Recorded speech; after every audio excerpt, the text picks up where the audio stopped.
मैं 2026 तुम इस डेट को बस ऐसे ही याद रख। तुम यकीन करोगे कि नहीं, मैं नहीं जानता, पर फिर भी मैं एक स्टोरी जो कि मेरी खुद की पर्सनल लाइफ से जुड़ी हुई है, मैं आपसे शेयर करना चाहता हूँ। मैं एक कॉलेज स्टूडेंट हूँ एंड मैं अपने कॉलेज में रोज मतलब डेली जब जब मैं कॉलेज जाता हूँ अपनी स्कूटी से जाता हूँ, लेकिन मैं लास्ट कुछ महीनों से अपना स्कूटी से कॉलेज नहीं जा रहा हूँ। मैं कॉलेज जाने के लिए जो पब्लिक ट्रांसपोर्ट जो व्हीकल्स है, फिर शेयरिंग जो ऑटो वगैरह रहता है, मैं उससे कॉलेज जाता हूँ एंड उसी से अपने घर आता हूँ। अब आपके मन में क्वेश्चन आ सकता है कि शायद मेरी स्कूटी में कुछ दिक्कत आ गई है या फिर मेरी जो लाइसेंस है उसमें कुछ प्रॉब्लम चल रहा है लीगली। लेकिन मैं आपकी जानकारी के लिए बता दूं, मेरा स्कूटी भी परफेक्ट है। मैं स्कूटी को खरीदे हुए 1 साल होने वाला है, मतलब वो अभी भी ब्रांड न्यू है। एंड रही बात मेरी लाइसेंस की, तो वो भी परफेक्ट है। मैं चाहूँ तो अपनी स्कूटी ले जा सकता हूँ लीगली, कोई प्रॉब्लम में मैं नहीं फंसने वाला और कोई मेरे को क्या ही रोकेगा। पर जब से मोदी जी ने अपनी स्पीच दी है ना, तब से मैं फ्यूल सेविंग्स पे लगा पड़ा हूँ एंड इसी वजह से मैं पर्सनल जो व्हीकल है उसको मैं यूज करने के बजाय मैं पब्लिक व्हीकल यूज कर रहा हूँ ताकि फ्यूल सेविंग हो। साथियों, गुजरात और देश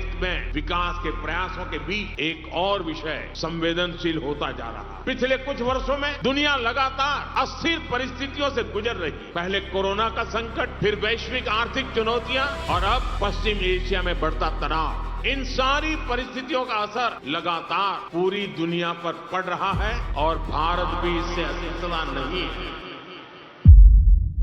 देखो, कभी कभी अगर किसी देश का हालात जानना हो या फिर उसके बारे में कोई भी आइडिया लेना हो या फिर वो देश कौन सी डायरेक्शन में आगे जा रहा है, मतलब मैं थोड़ा सा और भी सिंप्लीफाई करके समझाने की ट्राई करता हूँ, तो ध्यान से सुनो। मतलब किसी देश की फ्यूचर के बारे में आइडिया लगानी हो कि उस देश की फ्यूचर कैसे होने वाली है अपकमिंग फ्यूचर में, तो उसके लिए उस देश की तरफ से हर बार एक बड़ी अनाउंसमेंट आए इसकी जरूरत नहीं। कई बार एक छोटी सी वार्निंग भी उस देश की फ्यूचर क्या होने वाली है उसके बारे में थोड़ा बहुत तो आइडिया दे ही देती है। मैं ये सब आप लोगों को क्यों कह रहा हूँ अभी समझ आ जाएगा जब मैं लाइन टू लाइन आपको मतलब एक्सप्लेन करूंगा धीरे धीरे। आपको अगर याद हो, कुछ हफ्तों पहले नरेंद्र मोदी ने मतलब पीएम ने इस देश के सामने एक स्पीच के दौरान कुछ बातें सामने रखी थी, जैसे फ्यूल सेविंग, उसके बाद पब्लिक ट्रांसपोर्ट व्हीकल उसका यूजेस इंक्रीज, उसके बाद गोल्ड परचेज को अवॉइड करना, देन फॉरेन एक्सचेंज जो है उसको बचाने तक की बातें कही गई। यही सब कहा गया था ना। और इकोनॉमी अनसर्टेनिटी एंड पॉवर्टी को लेकर एक वार्निंग दी गई थी पीएम मोदी की तरफ से। अब देखो, इन सब को तो वार्निंग ही कहेंगे ना। आप लोग बोल सकते हो कि ये तो बस एक नॉर्मल अपील है जो कि पीएम नरेंद्र मोदी ने इस देश की लोगों से की थी। मेरी नजर में हाँ, ये सब नॉर्मल अपील लग सकती है, मैं डिनाई नहीं कर रहा, क्योंकि देश की बड़े लोग या फिर बड़े इंसान देश को इस तरह की सलाह देते रहते। लेकिन इस बार हम लोगों का तो नहीं पता, पर स्पेशली मैं इसको एक नॉर्मल सलाह की तरह नहीं ले सकता। और मैं मोदी जी की इस स्पीच को नॉर्मली क्यों नहीं ले रहा या फिर आप लोगों को भी क्यों नहीं लेनी चाहिए नॉर्मली, इसके ऊपर आज की पूरी वीडियो है, तो ध्यान से पूरी वीडियो को एंड तक देखना। देखो, अगर आप लास्ट 10 सालों को याद करें तो आप एक सिंपल सा चीज नोटिस कर पाएंगे। नोटिस किस चीज का? आपका मन में इस टाइप का सिंपल सा क्वेश्चन आ सकता है। उस सिंपल सा क्वेश्चन का आंसर ये है कि जब से नरेंद्र मोदी इस देश की पीएम बने हैं तब से उनका हर एक स्पीच उठा के देख लो, उनका हर स्पीच का जो सेंट्रल थीम रहता था उसमें से अगर पॉलिटिकल एंगल हटा दे तो सेकंड जो सबसे बड़ा एंड सेंट्रल थीम अगर कुछ रहता था तो वो ये था कि इंडिया ग्रोथ कैसे करेगा, इंडिया मिलिट्री टर्म्स में और भी ज्यादा पावरफुल कैसे बन सकता है, इंडिया आत्मनिर्भर कैसे बन सकता है, इंडिया को साफ सुथरा कैसे बनाया जा सकता है, मतलब ग्रोथ, डेवलपमेंट, अपॉर्चुनिटी, फ्यूचर, इस टाइप की बातें होती हुई आ रही थी पीएम मोदी की स्पीच में लास्ट 10-12 सालों से। वो बात अलग है कि उन्होंने आज तक 0 प्रेस कॉन्फ्रेंस की, लेकिन इस बार उनकी बातों में काफी चेंजेस आई है। इस स्पीच में growth, development, opportunity, future in सबको इग्नोर किया गया है। एंड मेन जो फोकस था उस स्पीच का, उससे एक बात तो क्लियरली पता चल जाती, आखिर वो लीडर जो भारत के राइज की बातें करते हुए आ रहा था लास्ट 10-12 सालों से, अचानक से fuel saving, gold no purchase, foreign exchange saving, इस टाइप की वार्निंग टाइप की बातें क्यों कर रहा है? देखो, इसको तो हम लोग वन टाइप ऑफ वार्निंग ही कहेंगे, है ना। क्या ये सिर्फ एक टेम्पोररी वार्निंग है या फिर सच में कुछ बदलाव हो रहा है दुनिया भर में जिसका बुरा इम्पैक्ट इंडिया में भी दिख सकता है हम लोग को? क्या गवर्नमेंट को ऐसा कुछ दिख रहा है जो कि आम लोग नहीं देख पा रहा अभी तक? अगर ऐसा कुछ भी हुआ, मैं चाहता हूँ ऐसा कुछ भी ना हो, एंड मेरा जो शक है या फिर मेरा जो डाउट है या फिर मैं जितना भी मतलब गलत बातें आप क्या हो वो सारे गलत ही निकले, फिर भी मैं हाइपोथेटिकली मान लेता हूँ कि सच में दुनिया में कुछ बुरा होने वाला है, तो एक बात लिख के ले लेना, ये जो स्टोरी है ना वो मोदी जी की वार्निंग से कहीं गुना ज्यादा बड़ी हो सकती है। क्योंकि आज का सवाल सिर्फ इंडिया नहीं है, आज का सवाल ये है कि क्या दुनिया सच्ची में धीरे धीरे एक ऐसे दौर में एंटर कर रहा है जिधर सर्टेनिटी कम और अनसर्टेनिटी ज्यादा हो चुकी है। एक वार्निंग या एक सिग्नल, मोदी जी ने दोनों में से कुछ भी दिया हो फर्क नहीं पड़ता, क्योंकि इम्पोर्टेंट ये नहीं मोदी जी ने क्या कहा, इम्पोर्टेंट ये है कि मोदी जी ने जो कुछ भी कहा उसका पीछे का जो मेन रीजन है वो क्या था। और इसीलिए मोदी जी की रिसेंट जो अपील्स वगैरह है वो मुझे काफी ज्यादा इंटरेस्टिंग लगता है। डरावनी नहीं, मैंने इंटरेस्टिंग कहा, क्योंकि ये अपील्स किसी पॉलिटिकल कैंपिंग का हिस्सा नहीं था और ना ही कोई पॉलिटिकल स्लोगन का, मतलब इसमें कोई पॉलिटिकल एंगल तो नहीं है। और शायद इसीलिए यही से पूरा मैटर जो है वो और भी ज्यादा इंटरेस्टिंग होना स्टार्ट होती है एंड यही से मेरा इन्वेस्टिगेशन भी शुरू हो जाती है। आखिर मोदी जी ने ऐसा क्या देखा, आखिर रिस्क किस बात का, फ्यूल क्यों, गोल्ड क्यों, फॉरेन एक्सचेंज क्यों, अगर इकोनॉमी ग्रो कर रहा है जो कि बिल्कुल कर रहा है तो फिर सडन सेविंग या फिर कंजर्वेशन की बातें क्यों, लोग दिन रात मेहनत क्यों करते हैं ताकि एक बेटर लाइफ जी सके, गोल्ड खरीद सके, फॉरेन ट्रैवल कर सके एंड अपनी पसंद की एक गाड़ी ले सके, तो फिर अचानक से इस रेस्ट्रिक्शन और सेविंग टाइप्स की बातें क्यों की जा रही है। देखो यहाँ एक मिस्टेक हर लोग करते हैं एंड ऑनेस्टली एक टाइम पर मैंने भी किया था। हम वार्निंग को क्राइसिस एंड बड़ा संकट समझ लेते हैं, हमें लगता है वार्निंग मतलब क्राइसिस, संकट, इमरजेंसी, दुनिया खत्म टाइप सिचुएशन। लेकिन गवर्नमेंट कई बार वार्निंग तब नहीं देती जब क्राइसिस से चल रहा होता है, मतलब गवर्नमेंट वार्निंग तब भी दे सकता है जब दुनिया में अनसर्टेनिटी बढ़ रही होती है। अब देखो क्राइसिस और अनसर्टेनिटी के बीच एक अंडरस्टैंडिंग होना जरूरी है। क्राइसिस जो है वो दिखाई देती है जबकि अनसर्टेनिटी ना दिखाई देती है, ना उसे कोई प्रेडिक्ट कर सकता है। जैसे कि किसी ने सोचा था कि पहलगाम अटैक होगा, मतलब टेररिस्ट अटैक होगा, वो एक अनसर्टेनिटी है। और किसी ने ये भी नहीं सोचा था कि ट्रम्प जो है वो चाइना में जाके ये कह देंगे कि अमेरिका एक डिक्लाइन कंट्री है, मतलब यूएसए का जो राइवलरी है चाइना में जाके वो कह देगा, वो भी तो एक अनसर्टेनिटी है ना। इसीलिए अनसर्टेनिटी को प्रेडिक्ट नहीं की जा सकती, इसीलिए वो अनसर्टेनिटी है। मतलब सिंपल सी लैंग्वेज में अनसर्टेनिटी मतलब कोई भी चीज कभी भी हो सकती है। किसी ने सोचा था कि आज के समय यूएसए एक लंबी वॉर में उलझ जाएगा, आम लोगों के लिए शायद सब कुछ नॉर्मल लग रहा होगा, ऑफिस भी चल रहा है, मार्केट भी चल रहा है एंड जिंदगी भी आराम से चल रहा है। लेकिन अगर आप जियोपॉलिटिक्स फॉलो करते तो आप एक चीज नोटिस कर पाएंगे कि कुछ सालों में, रिसेंट कुछ सालों में ग्लोबल अनसर्टेनिटी सबसे ज्यादा इंक्रीज हुआ है और रिसेंट मंथ में तो कई टेंशंस और भी ज्यादा इंटेंस हुई है। इंडिया की टॉप में जो लोग बैठे हैं ना, शायद उन्होंने भी नहीं सोचा था कि इंडिया को इस चीज के लिए इतना सारा नुकसान उठाना पड़ेगा। ये सब अनसर्टेनिटी तो है। 21st सेंचुरी की सबसे बड़ी स्टोरी अगर कुछ होगी तो वो अनसर्टेनिटी होगी, क्योंकि जब अनसर्टेनिटी बढ़ती है तब दुनिया बाहर से या फिर ऊपर से नॉर्मल दिखते हुए भी अंदर से बदल रही हो। क्योंकि जब अनसर्टेनिटी बढ़ती है तो प्रॉब्लम ये नहीं होती कि कुछ बुरा होने वाली है, प्रॉब्लम ये होती है कि जो बुरा होने वाली है वो कहाँ से आएगा और कैसे आएगा वो पता ही नहीं होती। और शायद इसी पॉइंट से हमारी जो असली कहानी है वो स्टार्ट होती है। क्या हम लोग एक बिगर पिक्चर को मिस कर रहे हैं? क्यों कहा मैंने ऐसा? सोचो अगर आज मैं आपसे पूछूं कि दुनिया की सबसे बड़ी प्रॉब्लम क्या है इस टाइम, तो शायद अलग अलग आंसर मिलेंगे अलग अलग लोगों से। कोई रशिया यूक्रेन वॉर, कोई मिडिल ईस्ट, कोई इन्फ्लेशन, कोई चाइना, कोई एआई, कोई जॉब्स की प्रॉब्लम बताएगा। अब इंटरेस्टिंग बात यह है कि शायद प्रॉब्लम इनमें से कोई एक नहीं, शायद प्रॉब्लम ये है कि ये सारी चीजें एक साथ हो रहा है लास्ट कुछ सालों से। और जब बहुत सारी अनसर्टेनिटी एक साथ बिल्ड होने लगते तब सिस्टम बाहर से स्ट्रॉन्ग दिखते हुए भी अंदर से वल्नरेबल हो सकती है। एक तो ये वार, दूसरा शिपिंग रूट्स का डिस्टर्ब होना। जैसे एक इंटरेस्टिंग चेन रिएक्शन शुरू होता है ठीक वैसे ही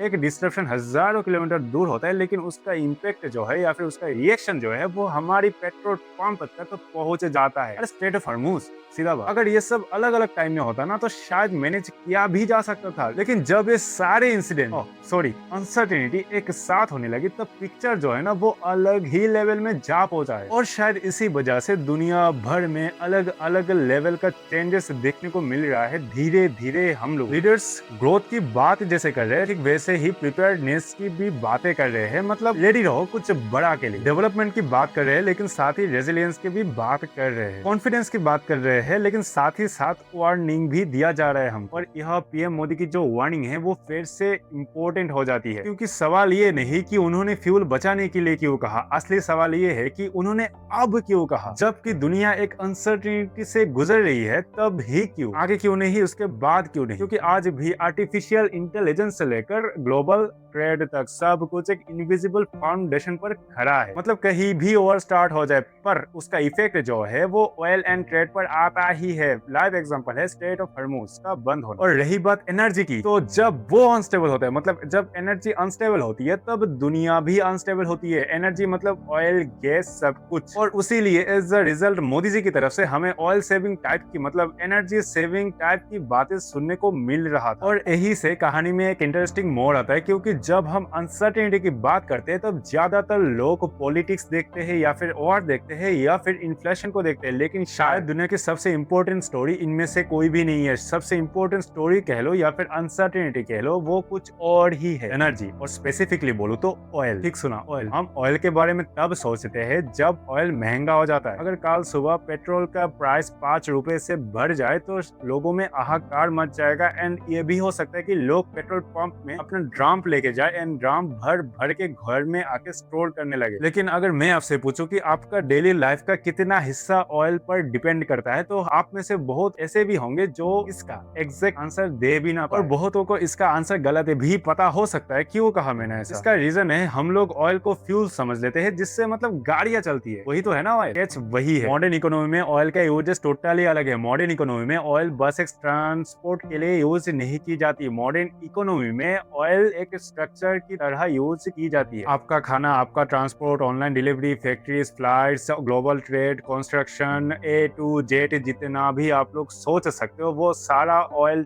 ट्रेड पर डिपेंडेंट है, मतलब ऑयल पर डिपेंडेंट है। और इसीलिए जब ऑयल स्टेबल रहता है तब दुनिया भी स्टेबल रहता है। और अगर तो ऑयल अनस्टेबल हो जाती है तो हालत तो आपको पता ही है। जब ऑयल अनस्टेबल होता है तो उसका इफेक्ट जो है वो बस पेट्रोल पंप तक नहीं रहता, वो धीरे धीरे पूरी इकोनॉमी में ट्रेवल करता है। और शायद इसी वजह से हिस्ट्री में कई बार एनर्जी क्राइसिस ऑयल से स्टार्ट होती है एंड ऑयल पर ही खत्म होती है। लेकिन यहाँ एक और इंटरेस्टिंग चीज पर ध्यान देनी चाहिए। इशू सिर्फ ऑयल नहीं है, इशू डिपेंडेंस का भी है। क्योंकि जिस चीज पर आप डिपेंड करते हो उसका इंस्टेबिलिटी, मतलब आपका इंस्टेबिलिटी, और ऑयल का प्राइस का इंक्रीज होने का मतलब है आपका मेरा डेली लाइफ का प्राइस जो है वो इंक्रीज होना। चाहे वो खाना हो, मकान हो, जूता हो, कपड़ा हो, सब कुछ का प्राइस इंक्रीज होना कंफर्म है। और ये बस इंडिया का प्रॉब्लम या फिर इंडिया का सीन नहीं है, पूरी वर्ल्ड का भी हालत सेम ही है इसको लेकर। इंडिया आज दुनिया की फर्स्टेस्ट ग्रोइंग इकोनॉमिक्स में से एक है, ये एक फैक्ट है। लेकिन और एक फैक्ट भी है, इंडिया अपनी जरूरत का एक बड़ा हिस्सा ऑयल इंपोर्ट से पूरी करता है, जो कि हर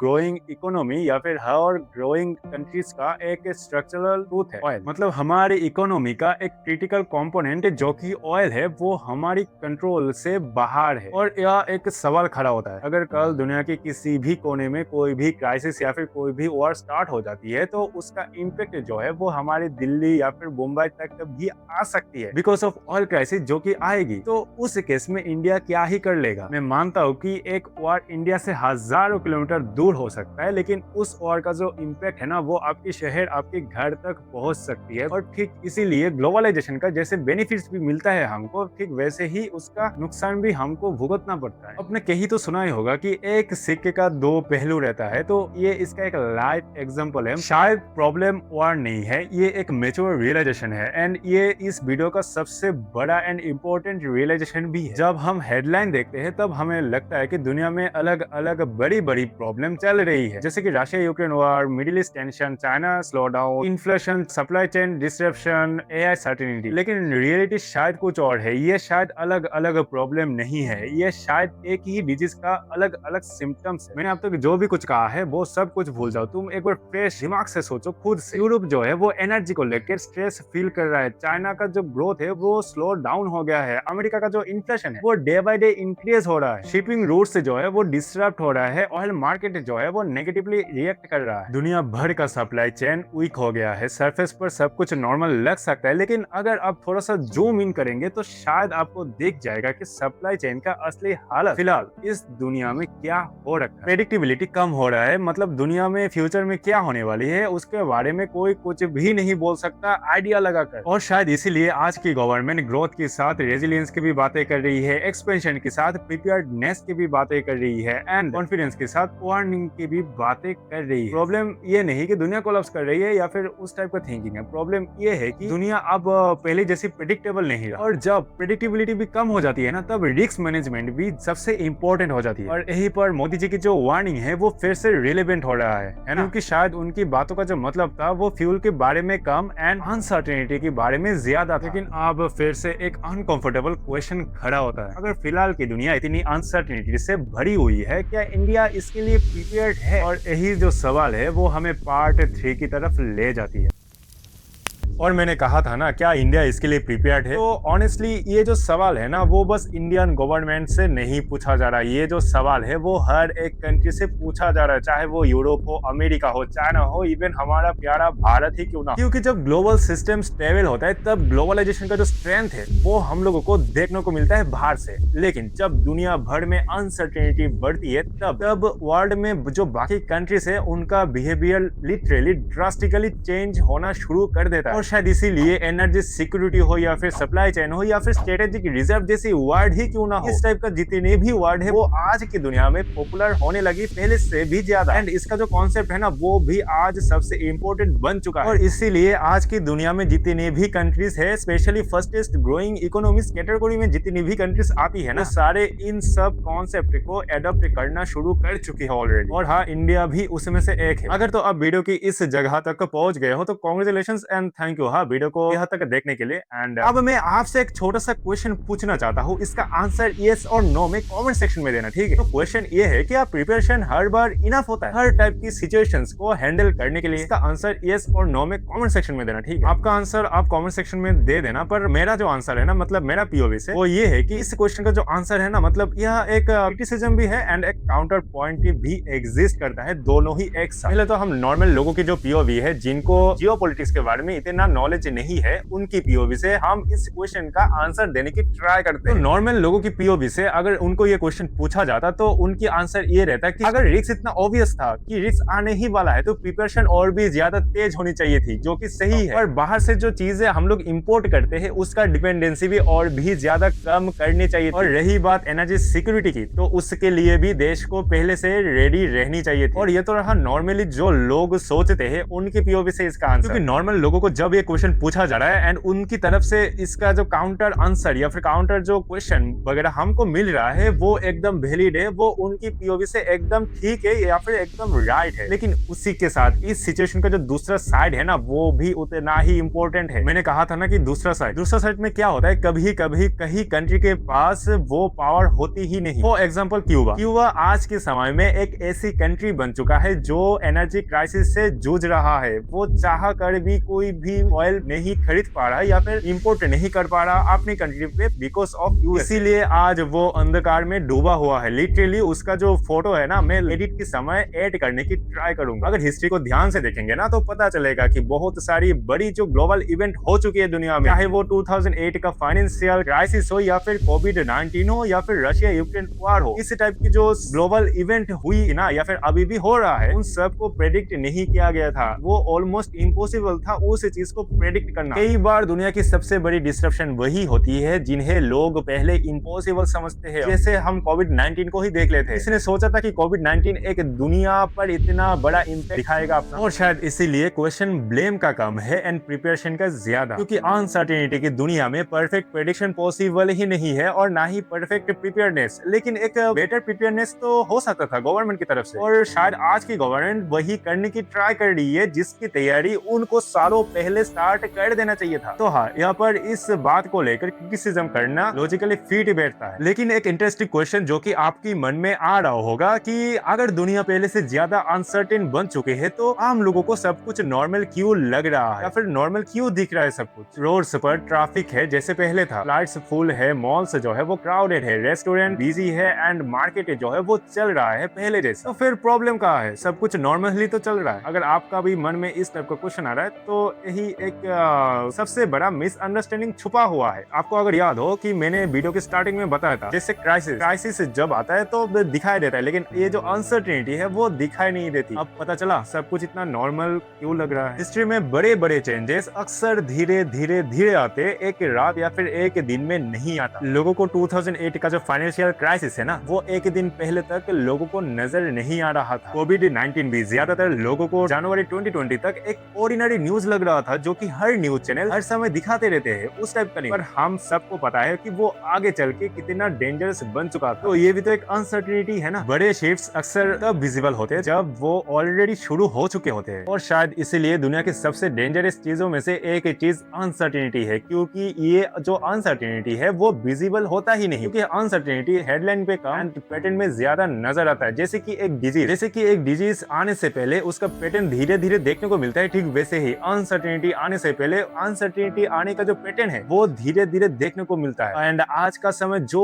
कुछ भी या फिर जितना कुछ भी हो रहा है वो उस अनसर्टेनिटी का एक पैटर्न है। अब आप एक मोमेंट के लिए ये सोचो कि आप किसी बड़े देश की एक बड़े लीडर एंड आपको अगर आपकी इंटेलिजेंट इंफॉर्मेशन के थ्रू ये पता चलता है कि दुनिया पहले से ज्यादा अनप्रेडिक्टेबल बन चुकी है, तो उस केस में आपका रिएक्शन क्या होता है एंड आप उस केस में क्या करते हैं, आपका फर्स्ट स्टेप जो है वो क्या होता है। ध्यान से सोचना एंड एक लॉजिकल आंसर देने की ट्राई करना, क्योंकि अब आपके ऊपर एक देश का जिम्मेदारी है एंड आपका डिसीजन डिसाइड करेगा कि उस देश का फ्यूचर क्या होने वाला है। थोड़ा ध्यान से, ठीक है। आपकी आसानी के लिए मैं आपको दो ऑप्शन देता हूँ, तो आप दो ऑप्शन में से एक ऑप्शन चूज करना। ऑप्शन क्या आप लोगों के बीच पैनिक क्रिएट करते, या फिर ऑप्शन बी आप लोगों को धीरे धीरे प्रिपेयर करते उस अनप्रेडिक्टेबल सिचुएशन के लिए। आपका जो कमेंट है ना या फिर आपका जो आंसर है वो अपनी कमेंट सेक्शन में देना, ऑप्शन ए या फिर ऑप्शन बी। अगर तो आपका कमेंट का आंसर जो है या फिर ऑप्शन जो है वो सही निकलता है तो मैं आपकी कमेंट में एक हार्ट दूंगा, ताकि आपको भी समझ आए कि आपका आंसर सही है या फिर गलत। हो सकता है आप में से बहुतों को इसका आंसर मिल गया होगा कि इसलिए पीएम मोदी ने अपनी स्पीच के दौरान फ्यूल सेविंग की बातें की थी। एंड ये भी पॉसिबिलिटीज हो सकती है कि मोदी जी के द्वारा हमको धीरे धीरे प्रिपेयर किया जा रहा है अनस्टेबल अनप्रेडिक्टेबल सिचुएशन के लिए। हो सकता है इसीलिए फॉरेन एक्सचेंज सेविंग की बातें हमसे की गई इस उम्मीद में, ताकि हम लोग एक जिम्मेदार नागरिक होने के नाते अपना फर्ज जो है इस देश के लिए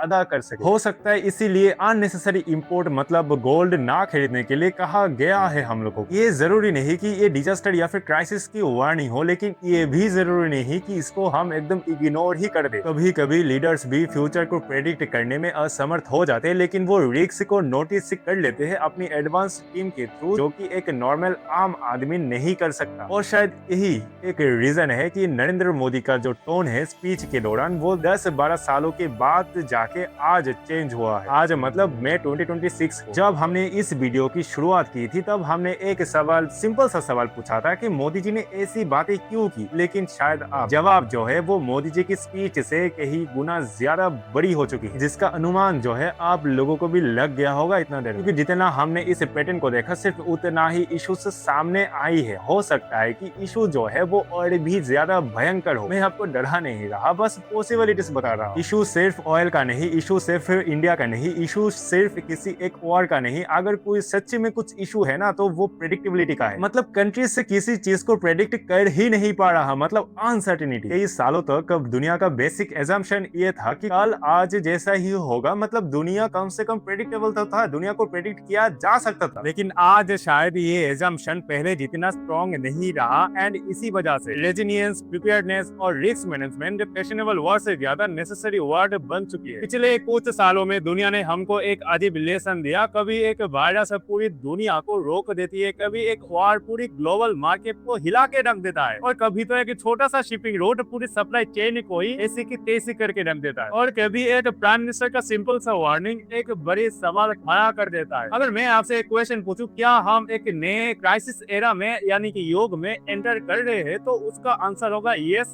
शायद हाँ। तो इसका मतलब क्या दुनिया कोलैप्स कर रहा है? तो इसका आंसर होगा शायद नहीं। लेकिन शायद असली पॉइंट कोलैप्स का नहीं है, असली पॉइंट है एडॉप्शन का। हिस्ट्री बार बार दिखाता है कि फ्यूचर उन लोगों का है जो पहले से चेंजेस को नोटिस करते हैं एंड उस हिसाब से उसको एडॉप्ट या फिर अपना लेते हैं। और हो सकता है कि आज हम एग्जैक्टली उसी मोमेंट में खड़े हैं, एक ऐसी मोमेंट जहां दुनिया खत्म तो नहीं हो रही पर दुनिया बदल जरूर रही है। और कभी कभी सबसे इम्पोर्टेंट वार्निंग वो नहीं होती जो हमें डराती है, सबसे इम्पोर्टेंट वार्निंग वो होती है जो हमें सोचने पर मजबूर करता है एंड हमें उस सिचुएशन के लिए प्रिपेयर करता है। और शायद मोदी जी का वो स्पीच इसी वार्निंग में से एक था। आपको क्या लगता है, ये सिर्फ एक टेम्पोररी अनसर्टेनिटी है या फिर दुनिया एक ऐसी नया फेज में एंटर कर रहा है जिधर बस अनसर्टेनिटी ही एग्जिस्ट करता है? कमेंट सेक्शन खुला है एंड बाकी आपका मर्जी, लेकिन एक मैच्योर आंसर तो मैं भी डिजर्व करता हूँ। तो कमेंट में जाके एक प्यारा सा छोटा सा कमेंट कर देना, ताकि मैं एंड बाकी सब आपका जो ओपिनियन है, मेच्योर ओपिनियन, वो पढ़ पाए। तो इसी के साथ मिलते हैं किसी न्यू वीडियो में, तब तक के लिए बाय बाय एंड जय हिंद।